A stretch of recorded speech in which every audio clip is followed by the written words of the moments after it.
అనిపిస్తుంది. అదైతే వాంఛనీయం కాదు. సార్ బాంబు చంద్రబాబు నాయుడు గారికి షాక్ అయిందా? ఢిల్లీలో లెక్కలు మారుతున్నాయా? ఏపీ ప్రతిపాదనను వెనక్కి పంపిణీ కేంద్రం.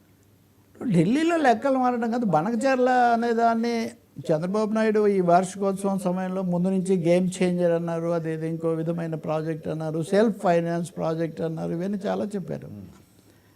కానీ ముందు నుంచి కేంద్ర ప్రభుత్వం ఇది చాలా భారీ ఖర్చు, ఇతర రాష్ట్రాలతో కూడా ముడిపడి ఉంది, మీరు కొంచెం మరింత పరిశీలించి మా దగ్గరికి రండి అని చెప్తున్నా కానీ ఆయన దాన్ని ఒక ప్రచార అస్త్రంగా, ప్రచార నినాదంగా చేసుకున్నారు. ఆయన ఆఖరికి ఆయన బలపరిచిన వాళ్ళు కూడా దాన్ని ఆమోదించలేకపోయినా, దాని పూర్తి వివరాలు కూడా సమగ్రంగా లేకపోయినా హఠాత్తుగా దాన్ని తీసుకొని వచ్చారు. ఎత్తిపోతల పథకం ఇప్పుడు అంతకుముందు పట్టిసీమ ఎత్తిపోతలు అయిపోయింది, పురుషోత్తం పట్నం, ఇప్పుడు ఇది మళ్ళీ కూడా ఎత్తిపోతలు అనగానే హ్యూజ్ దానికి కరెంటు, దాని పెట్టుబడి, ఈ అంశాలన్నీ ఉన్నాయి.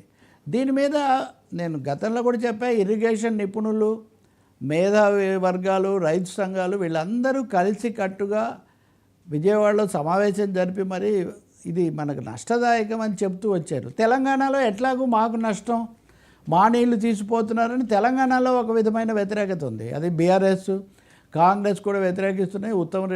ఉత్తమ్ కుమార్ రెడ్డి కూడా ఢిల్లీ వెళ్ళి చెప్పొచ్చారు. ఆయన తెలంగాణ ఆంధ్ర సమస్య కంటే ఆంధ్రాలో అంతర్గత సమస్యగా కూడా ఇది ఉంది. ఇప్పుడు కేంద్రం ఏం చేసింది అంటే మొదట ఏమో ఎంగేజ్ చేసింది. రాజకీయ పార్టీలు, ప్రభుత్వాలు వాటి అవసరాన్ని బట్టి చేస్తుంటాయి. అప్పుడు ఏం చెప్పారు, మీరు మరిన్ని వివరాలు తీసుకొని రండి అన్నారు. నిజానికి అప్పుడే వాళ్ళు బ్రేక్ వేస్తుంటే చాలా బాగుండేది. దాంతో ఇంకా కొంచెం ఉత్సాహంగా వీళ్ళు తీసుకుపోయాక ఇప్పుడేమన్నారు, ఇప్పుడు కూడా వాళ్ళు నో చెప్పలేదు.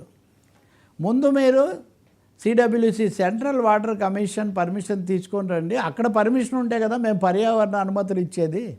అంటే బండి ముందు గుర్రం వెనక అన్నట్టుగా కాదు కదా, ముందు మీరు సిడబ్ల్యూసి పర్మిషన్ తేండి అంటే ఒక విధంగా తెలివిగా వాళ్ళు దీనికి చక్రం అడ్డం వేశారు. ఇంతకు మించి వేయగలిగిన పరిస్థితి లేదు.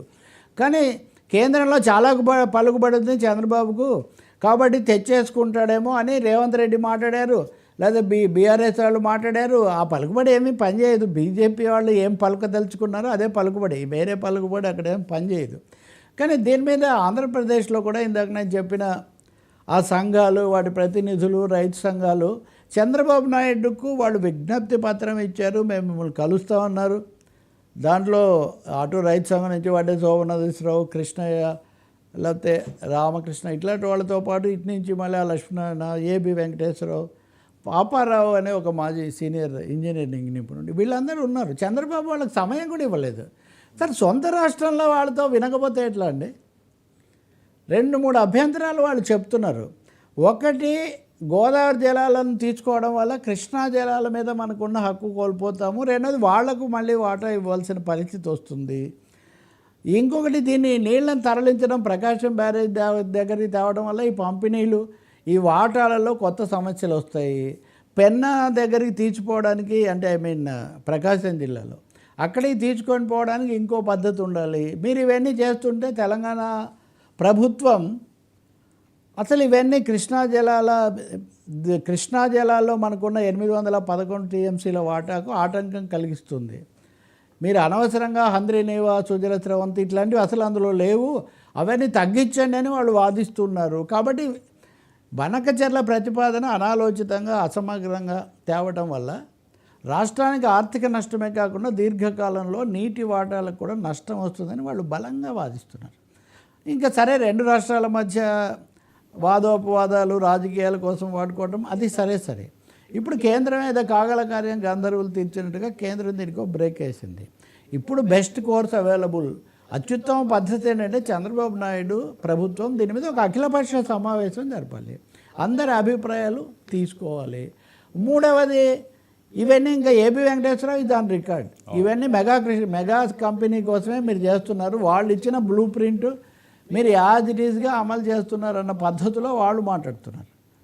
అసలు 2 రాష్ట్రాల్లో కూడా అన్నీ వాళ్ళే చేస్తున్నారు కాబట్టి వాళ్ళు చెప్తున్న ప్రకారం జరుగుతుంది. అది తమాషా, 2 రాష్ట్రాల్లో వాళ్ళే చేస్తుంటారు, కానీ వాటి గురించి 2 రాష్ట్రాలు ఒకరితో ఒకరేమో పోట్లాడుకుంటూ ఉంటారు. అంటే ఇప్పుడు రాజకీయాలు, కార్పొరేట్ వ్యవహారాలు, ఇన్ఫ్రా సంస్థల ప్రభావం ఎలా ఉందనేది మనం చూస్తే కనుక, కాబట్టి కేంద్రం ఇప్పటికి కూడా దాన్ని ఒక విధంగా పక్కన పెడుతూ ఉంది వాళ్ళు, ఇంకా తిరస్కరించలేదు.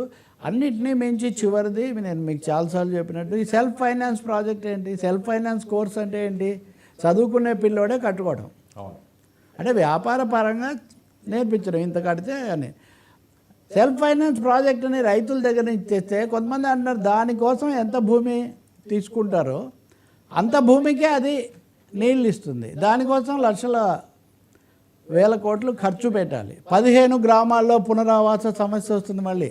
ఓకే, 15 గ్రామాలు ఇప్పటికే పోలవరం పునరావాసమే ఇంకా మనము సగం కూడా పూర్తి కాల, మళ్ళీ 15 గ్రామాల్లో పునరావాస సమస్య అంటే ఇవి ఆలోచించి దీర్ఘకాలంలో చేస్తున్న అంశాల 80,000 కోట్లు లెక్క. అమరావతిగా డబ్బులు లేక ప్రపంచ బ్యాంకు దగ్గర తెచ్చుకుంటూ 80,000 కోట్లు తీసుకెళ్ళి ఎవరికి ఇస్తామండి.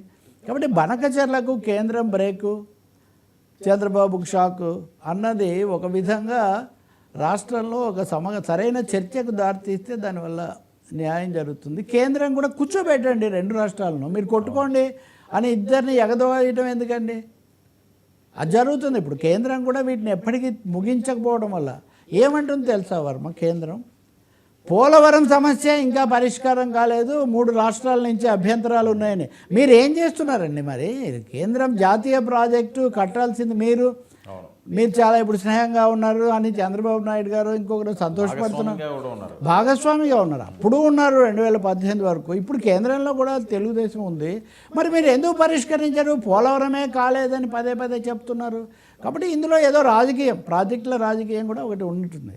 కాబట్టి బనకచెర్ల బాంబు, కూటమికి షాకు, మూడవది ప్రాజెక్ట్ పాలిటిక్స్, వీటన్నిటి నుంచి కూడా రెండు రాష్ట్రాల ప్రయోజనాలను కాపాడుకోవాల్సిన అవసరం ఉంది. ప్రాజెక్ట్ వయసు 50 ఏళ్ళు అంటారు సామెత. సార్, తెలుగు రాష్ట్రాల్లో బీజేపీ కల్లోలం